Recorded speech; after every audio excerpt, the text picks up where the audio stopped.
የቀረበውን ምግብ እየተመገቡ ከጓደኞቻቸውና ከአምባቸው ጋር እያወሩ ይጫወቱ ጀመር። የሺህ አረጊቱ ምግቡን ነካ ነካ ታረጋለች እንጂ ጥሩ ሰው ብቻውን መኪና ውስጥ ተቀምጦ እሷ እንዴት ይዋጥላት አልቻለችም።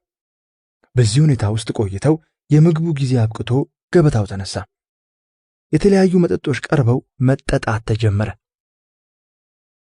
በዚህ መሃል ቀኛዝማች ባሻ ወረድ ከተቀመጡበት ተነሱና ቆመው እንግዶቹ ጫወታቸውን እንዲያቆሙ አጨበጨቡ። ሁሉም ጫወታቸውን አቁመው ወደ እርሳቸው ሲመለከቱ ቀኛዝማች ድምፃቸውን ወርደው በኩራት እንደቆሙ የተከበራችሁ እንግዶቼ፣ በዛሬው የደስታዬ ቀን ስለተገኛችሁ በቸሩ በእግዚአብሔር ስም አመሰግናለሁ። እንደሚታወቀው የዚህ አነስተኛ ዝግጅት ዓላማ አሉና በኩራት ዞረው ወደ ተቀመጠው አምባቸው ተመልክተው ልጅ አምባቸው ለትምህርት ከሄደበት እንግሊዝ አገር ከ4 ዓመት ቆይታ በኋላ መመለሱን ምክንያት በማድረግ ነው። ምንም እንኳን የወቅቱ ጉዳይ ሆኖ ለክብሩ የሚመጥን ድግስ ባናዘጋጅም እችን አነስተኛ ዝግጅት አድርገን ልንቀበለው ወደናል። እንደምታውቁት ንጉሳችን በእስር ላይ ነው የሚገኙት። እሳቸው በዚህ አስከፊ ሁኔታ ውስጥ ሆነው ሐዘን እንጂ በቀላል ደስታ አንሰክርም ሲሉ ሁሉም ከንፈራቸውን ይመጡ ጀመር። ቀኛዝማች ባሻ ወረድ ቀጠሉና ይህንንም ልጄ እንደሚረዳኝ ተስፋ አደርጋለሁ አሉና ትንፋሻቸውን ሰብሰብ አድርገው ፊት ለፊታቸው ወደ ተቀመጡት ደጃዝማች አካለ ወልድ መልከት አድርገው ሌላው ምንድነው? እኔና ደጃዝማች አካለ ወልድ የረጅም ጊዜ ወዳጅነት አለን። በክፉም በደጉም ብዙ አብረን አሳልፈናል። ታዲያ ይሄ ወዳጅነታችንን ወደ ዝምድና ለመቀየር አስበን ከዓመታት በፊት አንድ ውጥን ወጥነን ነበር። ይሄ ውጥናችንም የቅርብ ቤተሰቡ ብቻ ናቸው የሚያውቁት። ምንድነው? ልጅህን ለልጄ ተባብለን ነበር ሲሉ የሺህ አረጊቱ ይህንን የሰውየውን ንግግር ስትሰማ በጣም ነበር የደነገጠችው። ቀኛዝማች ባሻ ወረድ ንግግራቸውን ቀጥለዋል። እነሆ ቃላችንን ጠብቀን በዛሬው ቀን እነዚህን የወደፊት የትዳር ጓደኛሞች እግረ መንገዳችንን የምናስተዋውቅበት ዝግጅት ነው አሉ። ቤት ውስጥ ያሉት እንግዶች በደስታ እያጨበጨቡ በእልልታ ደመቁት። የሺህ አረጊቱ በጣም ከመደንገጧ የተነሳ ፊቷ ገርጥቶ አይኖቿ አፈጠዋል። በዚህ መሰረት ሁለታችሁም ብድግ ብላችሁ እርስ በርሳችሁ እንድትተዋወቁ በክብር ጋብዛለሁ አሉ ቀኛዝማች ባሻ ወረድ። አምባቸው በደስታ እየሳቀ ከተቀመጠበት ተነስቶ ቆመ። የሺህ አረጊቱ በድን እንደሆነች እዚያው እንደተቀመጠች በመቅረቷ እናትየው ወይዘሮ የዝና ወርቅ ተቀምጣ መቅረቷን አይተው የሺዬ ተነሽና ተዋውቂው እንጂ አሏት። የሺህ አረጊቱ እናቷ ያሏትን እንኳን የሰማች አትመስልም። እዚያው እንደተቀመጠች ቀረች። ደጃዝማች አካለ ወልድ በልጃቸው ሁኔታ ግራ ተጋብተው ወደ እሷ እየተመለከቱ ምን ሆነሻል? እሺ ተነሽና ተዋውቂው እንጂ ቆሞ እየጠበቀሽ እኮ ነው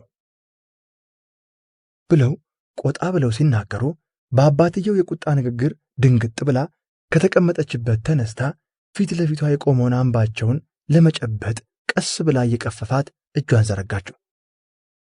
በዚህ ጊዜ የቤቱ ታዳሚ በጭብጨባ አጀባቸው። የሺህ አረጊቱ በፍጥነት እጇን አስለቀቃ ቦታዋ ላይ ሄዳ ተቀመጠች። በቤት ውስጥ ያሉ ሁሉም ሰዎች በደስታ ሆነው ሲጫወቱ ተለይታ ከባድ ሐዘን ውስጥ የወደቀችው የሺህ አረጊቱ ብቻ ነበረች። ከመካከላቸው ወጥታ ብር ብላ መሄድ አሰኛት።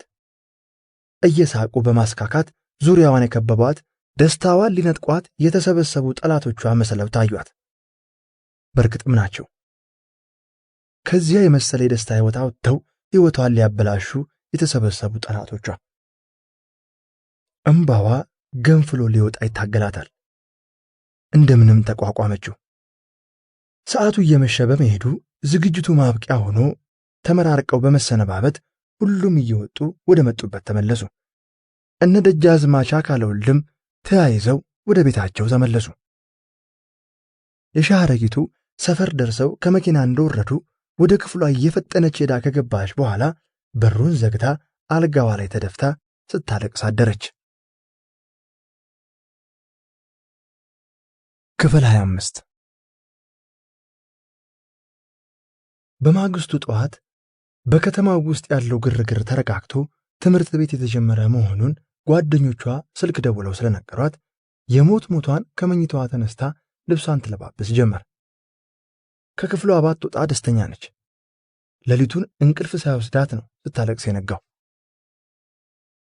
ኃይለኛ ራስ ምታት ጀምሯታል። ያለቀሰችበት አይኖቿ ቀልተው በርበሬ መስለዋል። እንደ ነገሩ ለባብሳ ደብተሯን ይዛ ከክፍሏ ወጣች። ጥሩ ሰው መኪናው ጋር ቆሞ እየጠበቃት ነው። ማታ ስላልተገናኙ በጣም ናፍቀዋለች። እስኪያያት ቸኩሏል። የሻረጊቱ በፊት ለፊት በኩል ሄዳ ከአባትየው ጋር መገናኘቱን ስላልፈለገች በጓሮ በኩል ነው ወደ መኪናው የመጣችው። ጥሩ ሰው በፊት ለፊት በኩል ሲጠብቃት ከኋላው መታ የመኪናውን በር ከፍታ ስትገባ ተመልክቷት ተገረመ። መኪና ውስጥ ገብቶ አስነስቶ ከግቢው ወጥቶ ሄደ። እያሽከረከረ አሁን ታናግረኛለች እያለ ሰረቅ እያደረገ ቢመለከታትም የሻረጊቱ በዝምታ እንደተዋጠች በመስታወት በኩል ውጭውን ነበር የምትመለከተው። ግራ ሲገባው ጊዜ ምን ሆነሻል ሲል ጠየቃት። አሁንም መልስ አልሰጠችውም። ጥያቄውን ሰምተዋለች፣ ግን ምን ብላ ነው የምትመልስለት? ግራ ገብቷታል። በሕይወቷ ውስጥ ባልጠበቀችው ጊዜና ሰዓት የተከሰተው ይሄ አደገኛ ነገር በአጭር ጊዜ ውስጥ ሕይወቷን ምስቅልቅል አድርጎታል። ስለዚህ ለጠየቀው ጥያቄ ምን አይነት መልስ ነው የምትመልስለት? ካንተ ለይተውኝ ቤተሰቦቼ ለሌላ ባለጠጋ ሊድሩኝ ነው ብላ መርዶን ታርዳው። ከዚያም እሱ በተራው ሕይወቱ ተዘበራርቆ እንደኔው ግራ የተጋባ ይሁን።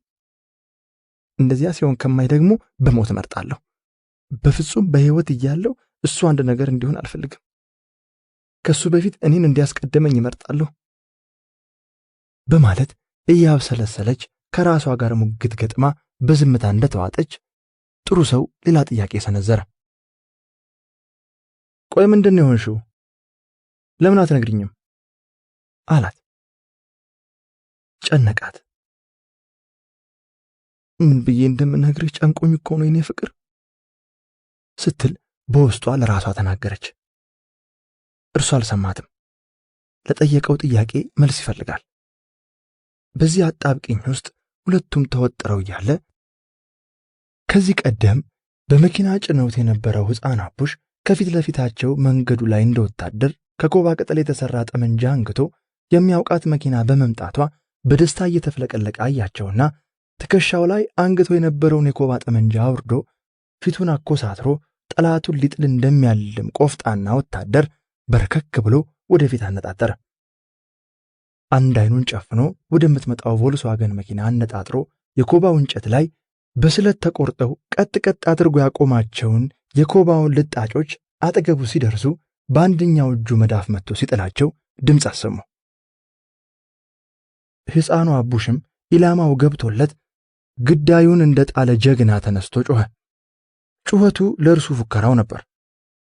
መኪናው አልፋው ስትሄድ በምርኮ ትቆማለች ብሎ የጠበቃት መኪና ባለመቆሟ እየተከታተለ በመሮጥ እንዲያቆሙለትና እንዲያሳፍሩት ይለምን ጀመር። እነሱ ግን አልሰሙትም። እንዲያውም ከዓይኑ እየራቀችው ስትሄድ ተስፋ ቆርጦ ቆሞ በትዝብት ዓይን ይመለከታቸው ጀመር። ይህን ሁሉ የሕፃኑን አቡሽ ድርጊት የሻረጊቱ ተመልክተዋለች። ግን አቅም ኖሯት አቁማ አሳፍራው ልታጫውተው አልተቻላትም። እሷ ራሷ ጦርነት ውስጥ ነው ያለችው። ሕፃኑ አቡሽ አነጣጥሮ እንደተኮሰው ጥይት እነሱ ላይም ተተኩሷል። ጦርነቱ ተጀምሯል። ማን አሸናፊ ማን ተሸናፊ እንደሚሆን አይታወቅም። ለጊዜው ግን የጦርነቱ መጀመር ድንጋጤ ውስጥ ከቷት መናገር አልቻለችም። ጥሩ ሰው ያልተለመደ የሺህ አረጊቱ ባህሪ ግራ አጋብቶታል። ምን ሆና ነው? ወይስ እኔ ሳላውቅ አስቀይሜያት ይሆን ሲል ራሱን ጠየቀ። ባለፉት ጊዜያት የነበሩትን ሁኔታ ለማስታወስ ጥረት አደረገ።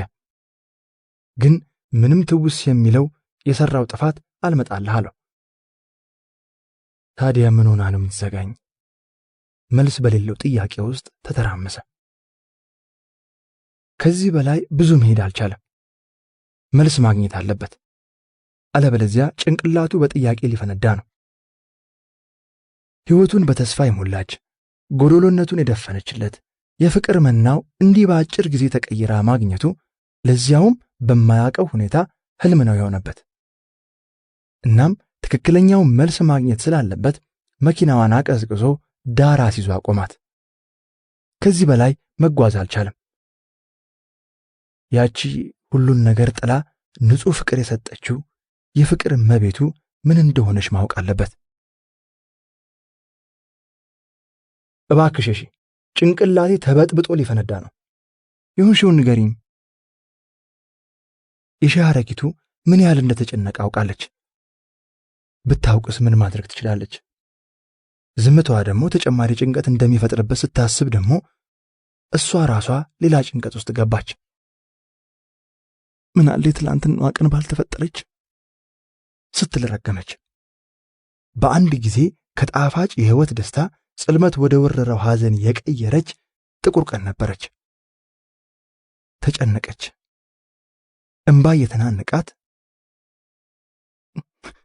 እስቲ ተወኝ አለችው። ምኑን ነው ምተውሽ? ቆይ እኔ ያጠፋሁት የበደልኩሽ ነገር አለ? በደልክኝ አልኩ? ወጣኝ? እሺ ምን ላድርግ? እንደዚህ ሆነሽ አይቼሽ አላውቅም። ምንድን ይሆንሽው? ለምን አትነግሪኝም? አልነግርህም አለችው የሺህ አረጊቱ መርዶውን መንገር ስለከበዳት። ለምን? እኔ አላውቅም፣ እኔ ራሴ ግራ ገብቶኛል ብላ አይኖቿ በእንባ ተሞሉ። ጥሩ ሰው አንድ ያላወቀው ከባድ ነገር እንደተከሰተ ገባው። ግን ደግሞ ጉዳዩን አውቆ በጋራ መፍትሄ መፈለግ አለባቸው። ታዲያ ብቻሽን ከምትሰቃይ ንገሪኝና በጋራ መፍትሄ እንፈልግለት። የሺህ አረጊቱ ይህን አስከፊ መርዶ ተናግራ እሱንም ማስጨነቅ አልፈለገችው። በዚህ ጊዜ ካልፈሰስኩ እያለ የሚታገላትን እንባ መቆጣጠር አልቻለችም። እናም ለቀቀችው። እንባዋ እየፈሰሰ በለቅሶ ታጀበ። አልችልም እያለች አምርራ አለቀሰች። ጥሩ ሰው ተጨነቀ። የሚያረገው ግራ ገባውና ያቺ በደስታ ሙላት ተሞልታ አስነስቶ መንዳት ጀመረ። ጥሩ ሰው እያሽከረከረ በዝምታ ውስጥ ሆኖ ወዴት እንደሚያደርሳቸው ያሰላስል ጀመር። በሱ ወይስ በባላንጣው አምባቸው አሸናፊነት ይደመደም ይሆን? ከባድ ጥያቄ ነው። ያ እንዲሆን አይፈልግም። የሚወዳት ስጦታው ማንነቷን አፍርሳ ማንነቱን ገንብታ ልብ ውስጥ የገባችውን የሺህ አረጊቱን ማንም እንዲነጥቀው መፍቀድ የለበትም። የሚቻለውን ሁሉ ማድረግ አለበት። በእርግጥ እነሱ የተደራጀ አቅም ብዙ ማድረግ የሚያስችል ኃይል አላቸው። ምንም ከነሱ ጋር ትግል ለመግጠም ማሰብ የሚያስፈራ ቢሆንም ይጋፈጣቸዋል። የእሷን ጽኑ ፍቅር ተሞልቶ ኃይል በማድረግ የማይቻለውን በማስቻል ማሸነፍ ይኖርበታል። ይህ ነው ቃሉ። ሕይወት አለሷ በጨለማ ውስጥ እንደመኖር ነው።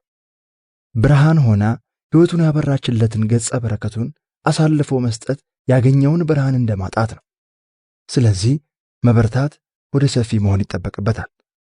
ከሐሳቡ ተመልሶ ወዴት መንዳት እንዳለበት መጠየቅ አለበት። ጌታዬ እባክዎት ወዴት እንደምነዳው ይንገሩ ሲል ጠየቀው። አምባቸው ሊያጫውታት ቢሞክርም አጭር መልስ እየሰጠችው በደንብ እንዲጫወት እድል ያልሰጠችውን የሺህ አረጊቱን እያሰበ ምናልባት እንግዳ ስለሆንኩባት ይሆናል በሚል እያሰበ በዝምታ ውስጥ እንዳለ የጥሩ ሰውን ንግግር ሲሰማ ከገባበት ሐሳብ በመውጣት እስቲ ዞር ዞር እያለን ከተማዋን እንያት። አዲስ አበባን ካየኋት 4 ዓመት ሆነኝ እኮ አለ። አንድም የእውነት የከተማዋን ለውጥ ለማየት፣ በሌላም በኩል በዝምታ የተዋጠችውን የሻይ አረጊቱን የተወሰነ ሲንቀሳቀሱ ዘና ትላለች ብሎ በማሰቡ እሺ ጌታዬ አለና ጥሩ ሰው መኪናዋን እያሽከረከረ 4 ኪሎን፣ ቤተ መንግሥቱን አልፈው ካሳንቺስን፣ ከካሳንቺስ አልፈው በኡራኤል ቤተ ክርስቲያን ዞረው ወደ ለጋሃር ሜክሲኮ እያለ የአዲስ አበባን ጎዳና እየተመለከቱ አዞራቸው። አምባቸው በሚያያቸው ለውጦች እየተደነቀ እንዲሁም ለውጦቹን ከአውሮፓ ከተሞች ጋር እያወዳደረ በመቆጨት ሲዘዋወሩ ቆይተው በመጨረሻ ወደ ፒያሳ ተመለሱ። እንግሊዝ አገር ሆኖ ጓደኞቹ እያሞካሹ ይነግሩት ስለነበረው አሪዞና የምሽት ክለብ አስታወሰ። በዚህ የምሽት ክለብ አሉ የሚባሉ አንጋፋና ወጣት ሙዚቀኞች ያሉበት፣ በጊዜው አሉ ከሚባሉት የምሽት ክለቦች ዋናው እንደነበር ጓደኞቹ ነግረውታል።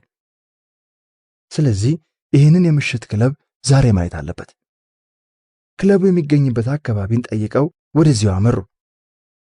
በሩ ላይ ሲደርሱ ከምሽቱ 3 ሰዓት ሆኖ ነበር። ከመኪናቸው ወርደው ወደ ምሽት ክለቡ ገቡ።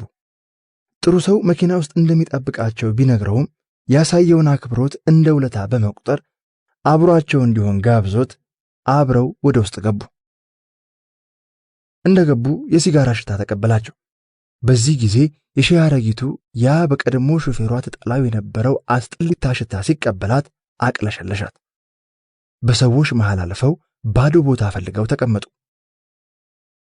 መድረኩ ላይ በሙዚቃ መሳሪያ የተቀነባበረ ሙዚቃ የሚጫወቱ ሙዚቀኞች አሉ። የምሽት ክለቡ በደብዛዛ መብራት ተውጧል። በውስጡ ለተጠቃሚው የተቀመጡ ክብ ክብ ጠረጴዛዎችና ዙሪያውን የከበቡ ወንበሮች ይታያሉ። በወንበሮቹ ላይ በዘመኑ ያሉ ወጣት ወንዶችና ኮረዶች ተቀምጠው እየተጫወቱና እየተሳሳቁ የቀረበላቸውን መጠጦች ይጠጣሉ። አብዛኞቹ ወጣቶች ሲጋራ ያጨሳሉ። ሲጋራ ማጨስ የስልጣኔ ምልክት ተደርጎ ስለሚወሰድ አብዛኛው ወጣት አጫሽ ነው። የምሽት ክለቡ ሴት ቆነጃጅት አስተናጋጆች በሰርቪስ ስሪ ላይ መጠጦች ይዘው ያስተናግዳሉ። አብዛኛዎቹ ሴቶች ሳቃቸው አንድ አይነት ነው። በሆነ ባልሆነው አይናቸውን እያስለመለሙ ከጣራ በላይ መሳቅ ይወዳሉ። አንዱ አንዷን ሴት ሲጎትት ተጎትታ ሄዳ ውስጡ ሽጉጥ ትላለች። አሊያም ጭኑ ላይ ተቀምጣ ያው የተለመደውን አይነት አርቲፊሻል ሳቋን በረጅሙ ትስቀዋለች። ሌላው ደግሞ ከወዲያ ወዲህ ሲንቀሳቀሱ የሚሞናደል ዳሌ ሳይ በመጎምጀት ምራቁን ውጦ በአጠገቡ የምታልፈውን በእጁ ዳሌዋን ቸብ በማድረግ አምሮቱን ይወጣል። ወይም አድናቆቱን ገልጾ የጨዋታ ቀብዱን ያስይዛል። ዳሌዋን የተመታችው ሴት ብትሆንም እንደደነገጠ ሰው ዋይ በማለት ጮሃ መልሳ ዞራ ባይኗ በማባበል አለውለት ትለዋለች። ሌላው ደግሞ ጉልበቱን ተጠቅሞ ካልሆነ ፍቅሩን የገለጸ የማይመስለው አንዷን አይኑ ያረፈባትን ጉብል እጇን ይዞ በመጠምዘዝ ህመም ሲሰማት እየጮኸች እየለመነች ስትለማመጠው ማየት የሚያስደስተው ድርጊቱን በመፈጸም ይኩራራል። አንዳንዱ ደግሞ የፍቅር ዛር የሰፈረበት በቡና ቤት ሴተኛ ዳሪነቷ ሳይሆን በሴትነቷና በውበቷ ብቻ ተማርኮ ፍቅሩን እየሰጠ ፍቅር የሚቀበለው ደግሞ ከወደዳት ጋር ተወዳጅቶ ሲተሻሽና ሲሳሳም ያመሻል። አብዛኞቹ በምሽቱ በጥሎ ማለፉ ተጣጥለው ቆነጃጅቱን ይዘው ቀሪ ምሽቱን ረሃባቸውን ለማስተንፈስ በየስርቻዎቻቸው ይመሸጋሉ። ይሄ የተለመደ የዘውትር ተግባራቸው ነው። አምባቸው ቅዱስ ጊዮርጊስ ቢራ ሲያዝ የሻይ አረጊቱ አረንጃ ታዘዘች። ጥሩ ሰውም በአምባቸው አደፋፋሪነት ቅዱስ ጊዮርጊስ ቢራ አዞ ይጠጡ ጀመር። የመድረኩ አስተዋዋቂ ወደ መድረኩ መጥቶ ሞቅ አድርጎ አስተዋውቆ የታዳሚውን ቀልብ ከገዛ በኋላ በመሳሪያ የተቀነባበረው ሙዚቃን አብቅቶ በምትኩ መሐሙድ አህመድ የተባለው በቅርቡ ዝናን እያተረፈ የመጣው ወጣት ሙዚቀኛ አንድ ሙዚቃ ያቀርብላችኋል በማለት አስተዋውቆ ተመልሶ ወደ ውስጥ ገባ። የአስተዋዋቂውን ወደ ውስጥ መግባት ተከትሎ መድረክ ላይ ካሉት የሙዚቃ መሳሪያ ተጫዋቾች መካከል ከበሮ የሚመታው በእጁ ያዛትን ትናንሽ የእንጨት ዱላ 3 ጊዜ ደጋግሞ እየመታ ምልክት ሲሰጣቸው የሙዚቃ መሳሪያ ተጫዋቾቹ መጫወት ጀመሩ። ጥቂት እንደቆየ ጠይም ሰውነቱ ሞላ ያለ ሳቂታ የደስደስ ያለው መሐሙድ ሐምድ የተሰኘው ዘፋኝ ወደ መድረኩ መጥቶ ለታዳሚው ሰላምታ አቅርቦ ለስለስ ያለ የትዝታ ዘፈን ይጫወት ጀመር። ድምፁ ወፈር ብሎ ለጆሮ የሚስማማ ጥሩ ድምፅ ነው። ኮለል እያለ የሚወርደው ድምፁ የማንንም ቀልብ የመግዛት አቅም ነበረው። ሙዚቃውን ተከትሎ ጥቂት በፍቅር የተጣመሩ ጥንዶች ለመደነስ ወደ መድረኩ ወጥተው መደነስ ጀመሩ። በዚህ ጊዜ አምባቸው በሙዚቃው በመመሰጡ ለመደነስ ከመቀመጫው ተነስቶ የሻረጊቱን ጋበዛት። ለመደነስ ፈቃደኛ ባትሆንም አግባብቶ እጇን ይዞ ከተቀመጠችበት ሲያስነሳት ከፊት ለፊቷ የተቀመጠውን ጥሩ ሰው አቅም ባጣ ስሜት ተመለከተችው። እሱም ቀና ብሎ አይቷት መልሶ አቀረቀረ። አምባቸው እጇን ይዞ እየጎተተ ከዳንሱ ሜዳ ሲደርሱ ቆመና ለዳንስ ሲያዘጋጃት እኔ እኮ ዳንስ አልችልም አለችው የሻረጊቱ ይተወኝ ይሆን ብላ በማሰብ። ሐሳቧ ግን አልሰራም ነበር። እንዴት እንደምትደንሺ እኔ ያሳይሻለሁ አለና ፊት ለፊቱ በሱ ትይዩ እንድትቆም አደረገና አንድ እጇን ትከሻው ላይ ሌላኛው እጇን ወገቧ ላይ እንድታቀፍ አድርጎ በተመሳሳይ እሱም እንደሷ በማድረግ የሙዚቃውን ምትተከተለው ቀስ እያሉ እንዲንቀሳቀሱ አደረጋት። የሻረጊቱ መጀመሪያ አካባቢ ደንገርገር ብሏት ነበር። በኋላ ላይ የሱን እንቅስቃሴ ተከተላ ከሙዚቃው ጋር በመዋሃድ ትንቀሳቀስ ጀመር። በዚህ ሰዓት በጣም የጥፋተኝነት ስሜት ህሊናዋን ቆጠቆጣት። ጥሩ ሰው መጀመሪያ ከመቀመጫው አስነስቶ ሲወስዳት ምንም ማድረግ ስለማትችል እንደሆነ አስቦ ራሱን በማሳመን ለመረጋጋት ጥረት አድርጎ የነበረ ቢሆንም መድረኩ ላይ ወጥተው ተቃቅፈው መደነስ ሲጀምሩ ሳያውቀው ቀስ በቀስ ቅናት ውስጡን ሲወራው ታወቀው።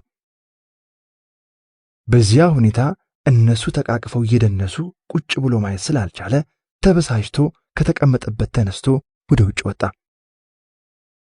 የሻረጊቱ የጥፋተኝነት ስሜት እየተሰማት በሙዚቃው እየደነሱ ቀስ ብለው ሲዞሩ በአምባቸው ትከሻ ላይ አሻግራ ተቀምጠውበት የነበረው ቦታ ላይ ስትመለከት ጥሩ ሰው የለም። ደንግጣ ቦታ ቀይሮ ይሆን ወይ ብላ በዓይኗ ብትፈልገውም ልታየው አልቻለችም። በዚህ ሁኔታ እየደነሰች መቆየት ስለማትችል አንድ ነገር ማድረግ አለባት። ይቅርታ ያመመኝ ስለሆነ መጸዳጃ ቤት ደርሼ ልምጣ አለችው። አምባቸው የፊቷን መለዋወጥ ተመልክቶ ደንግጦ ምነው ምንሽን አመመሽ? ራሴን እያመመኝ ነው። ጭንቅላቷን ያዘች። አይዞሽ የሲጋራው ሽታ ይሆናል አላት አምባቸው ለማረጋጋት ብሎ። ይሆናል አሁን እያመመኝ ስለሆነ መጸዳጃ ቤት ደርሼ ፊቴን ውሃ አስነክቼ ልምጣ ብላው አስለቀቃው መራመር ስትጀምር አምባቸው እየተከተላት አብሬሽ ልሄድ ታዲያ? ደርሼ እመጣለሁ እዚሁ ጠብቀኝ አለችውና በሰዎቹ መካከል አቆራርጣ ወጣ ሄደች።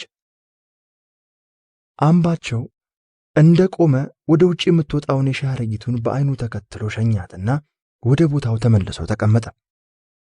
ድምፃዊው በሚያምር ድምፅ ታዳሚውን በትዝታ እያወዛወዘ ነው። የሻረጊቱ ከክለቡ እንደወጣች ጥሩ ሰውን በዓይኗ ስትፈልገው መኪናውን ተደግፎ ቆሞ ተመለከተችው።